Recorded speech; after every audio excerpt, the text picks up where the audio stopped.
انا قلت ما يحتاج. قلت ويش؟ قال والله ما معي ولا ريال. قلت رحنا فيها وطالع في ذاك اليماني اللي يحاسب.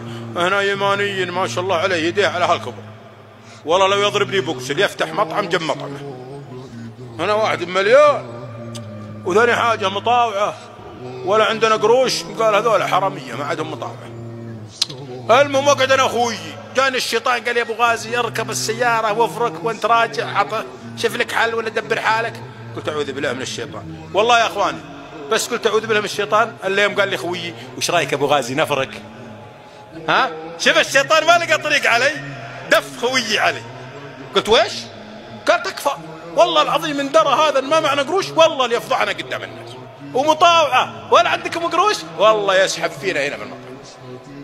لا يا ابن الحلال ما قال اقول لك خلنا على مسؤوليتي خلنا نفرق. وتعرف توه تايب من هال5 ايام، يعني ما بعد طهر قلبه، يعني ما زالت المشاكل عنده موجوده وهو كان راعي مطاردات يبغانا بس ننحاش.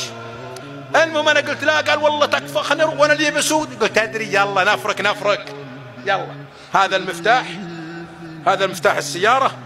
راح السياره كانت واقفه بعيد، قلت روح قربها وجيبها عند الباب، اذا جيت عند الباب انا ابطبر ورا الانتباه ذا وبركب معك، حتى ماني مغسل ابركب معك. والله يا اخواني كاني معطيه لكزز 2010 يوم قلت له نبي نفرق.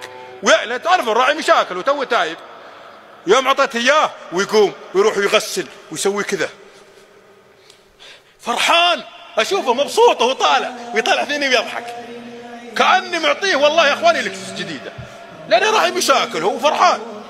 ويروح ويركب السياره ويشغل ويجي لين لبق عند الباب، وانا جالس وطالع فيه اليماني طالع فينا ويدري ان احنا بننحاش، والله يشوفنا عينك عينك وطالع فيه ويطالع فيه.